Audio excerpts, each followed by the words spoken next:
Price the Lord. നിങ്ങൾ സുവിശേഷം കേട്ടിട്ടുണ്ടോ? ഗ്രീക്ക് ഭാഷയായ ഇവാഞ്ചലിയോൻ എന്ന ശബ്ദത്തിൽ നിന്നാണ് സുവിശേഷം വന്നിട്ടുള്ളത്. അതിൻ്റെ അർത്ഥം നല്ല സന്ദേശം, സന്തോഷമായ വാർത്ത എന്നൊക്കെയാണ്. 2 തിമോഥെയോസ് 2:8 നമ്മൾ വായിക്കുന്നു, ദാവീദിന്റെ സന്തതിയായി ജനിച്ച് മരിച്ച് ഉയർത്തെഴുന്നേറ്റിരിക്കുന്ന യേശു ക്രിസ്തുവിനെ ഓർത്തുകൊള്ളുക, അതാവുന്നു എൻ്റെ സുവിശേഷം. അപ്പോസ്തലനായ പൗലോസ് തൻ്റെ ജീവിതത്തിൽ വന്ന വ്യതിയാനത്തെക്കുറിച്ചാണ് അവിടെ പറയുന്നത്. ഈ സുവിശേഷം കേട്ടാണ് അപ്പോസ്തലനായ പൗലോസ് രക്ഷിക്കപ്പെട്ടത്. നിങ്ങളുടെ ജീവിതത്തിൽ ഈ സുവിശേഷം കേട്ട് വ്യത്യാസം വന്നിട്ടുണ്ടോ? ജീവിതത്തിന് വ്യതിയാനം വന്നിട്ടുണ്ടോ?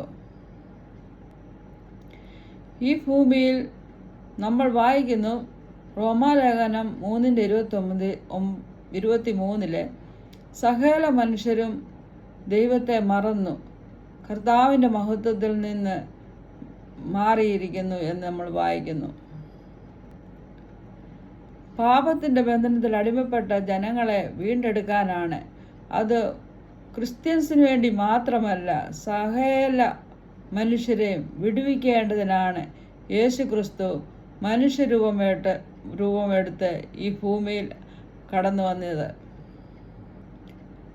യേശു ക്രിസ്തു നമ്മുടെ ജീവിതത്തിൽ വരുമ്പോൾ നമ്മളായ ഓരോരുത്തരുടെയും ജീവിതത്തിൽ എന്തെല്ലാം മാറ്റങ്ങളാണ് വരുന്നതെന്ന് നമുക്ക് 1 മിനിറ്റ് നോക്കാം. മദ്യപാനികളുടെ മദ്യപാനത്തിൽ നിന്ന് അവരെ വിടുവിക്കുന്നു.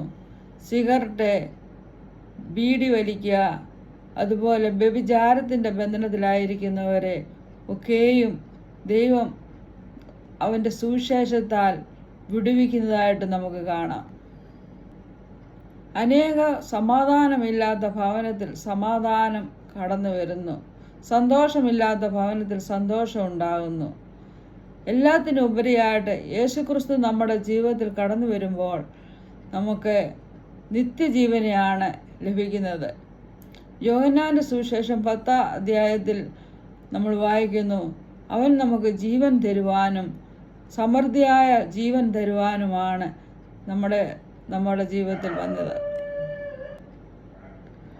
യോഹന്നാന്റെ സുവിശേഷം 3:16 നമ്മൾ വായിക്കുന്നു, തൻ്റെ ഏകജാതനായ പുത്രനിൽ വിശ്വസിക്കുന്ന ഏവനും നശിച്ചു പോകാതെ നിത്യജീവൻ പ്രാപിക്കേണ്ടതിന് അവൻ ലോകത്തെ സ്നേഹിച്ചു. പാപത്തിൻ്റെ ശമ്പളം മരണമാണ് പ്രിയരെ. എന്നാൽ ആ പാപത്തിൻ്റെ മരണത്തിൽ നിന്നും നമ്മളെ വീണ്ടെടുക്കാനാണ് യേശു ക്രിസ്തു ഈ ഭൂമിയിൽ അവതരിച്ചത്. ഇതിൽ കൂടെ നമ്മൾ ദൈവത്തിൻ്റെ സ്നേഹമാണ് കാണുന്നത്. ദൈവത്തിൻ്റെ സ്നേഹം നമ്മുടെ ഉള്ളിലേക്ക് കടന്നു വരുന്നു. അവൻ്റെ സമാധാനം നമ്മുടെ ഉള്ളിലേക്ക് കടന്നു വരുന്നു. ഇബ്രായലേഖനം 9:22 വായിക്കുന്നു, രക്തം ചൊരിയാതെ വിമോചനമില്ല. അപ്പോൾ യേശു ക്രിസ്തു നമുക്ക് വേണ്ടി തൻ്റെ രക്തം ചൊരിഞ്ഞു. നമുക്ക് ഒന്നും പൈസ കൊടുക്കേണ്ട ആവശ്യമില്ല. എഫേസ്യ ലേഖനത്തിൽ നമ്മൾ വായിക്കുന്നു, അവൻ്റെ കൃപയാലാണ് നമ്മൾ രക്ഷിക്കപ്പെട്ടിരിക്കുന്നത്. ഇന്ന് സമാധാനം കിട്ടാൻ വേണ്ടി അനേകർ തീർത്ഥയാത്രയ്ക്കും പർവ്വതങ്ങളിലൊക്കെയും കയറിപ്പോന്നു.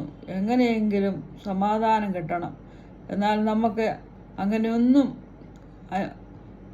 ഒരു മൂല്യം ചുക്കാനൊക്കെ ആവശ്യമില്ല. കർത്താവ് നമ്മൾക്ക് വേണ്ടി കാൽവരിയിൽ അവൻ്റെ ആ ജീവനെ തന്ന് നമുക്ക് വേണ്ടി രക്തം ചൊരിഞ്ഞിരിക്കുകയാണ്. നമുക്ക് യേശു ക്രിസ്തുവിൽ വിശ്വസിച്ചാൽ മാത്രം മതി. ലേഖനം 2:10-11 നമ്മൾ വായിക്കുന്നത്, അങ്ങനെ യേശുവിൻ്റെ നാമത്തിങ്കൽ സ്വർലോകരുടെയും ഭൂലോകരുടെയും അധോലോകരുടെയും മുഴങ്കാൽ ഒക്കെയും മടങ്ങുകയും എല്ലാ നാവും യേശു ക്രിസ്തു കർത്താവെന്ന് പിതാവായ ദൈവത്തിൻ്റെ മഹത്വത്തിനായി ഏറ്റുപറയുകയും ചെയ്യും. അപ്പോൾ എല്ലാ നാവും യേശു കർത്താവെന്ന് ഏറ്റുപറയും. എല്ലാ മുഴങ്കാലും അവന് മുമ്പിൽ മടങ്ങും. ഈ ലോകത്തിലെ സകല മനുഷ്യർക്ക് വേണ്ടി ആണ് യേശു ക്രിസ്തു തൻ്റെ ജീവനെ നൽകിയത്. എന്നെ കേൾക്കുന്ന ആരെങ്കിലും ഈ യേശുവിനെ അറിഞ്ഞിട്ടില്ല എങ്കിൽ, ഈ സുവിശേഷം കേട്ട് അവരുടെ ജീവിതത്തിന് വിടുതൽ ലഭിച്ചിട്ടില്ല എങ്കിൽ, ഇന്നാണ് സുപ്രസാദ ദിവസം, ഇന്നാണ് രക്ഷാ ദിവസം.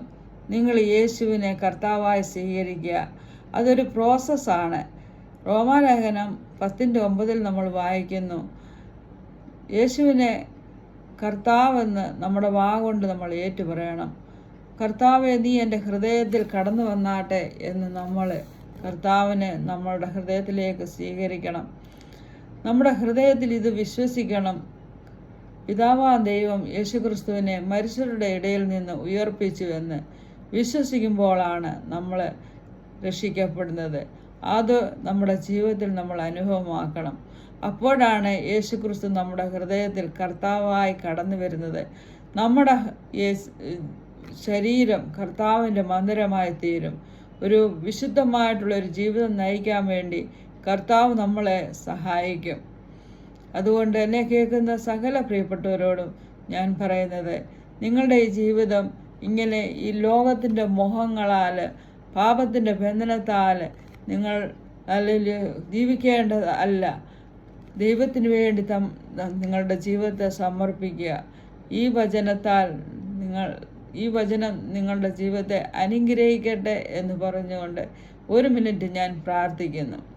കർത്താവേ, പരിശുദ്ധനായ ദൈവമേ, സ്വർഗസ്ഥ പിതാവേ, അങ്ങയുടെ നാമം മഹത്വപ്പെടുത്തുമാറാണ്. അങ്ങയുടെ പുത്രനായ യേശുക്രിസ്തുവിൻ്റെ നാമത്തിൽ അടിയങ്ങൾ അടുത്ത് വരുന്നു.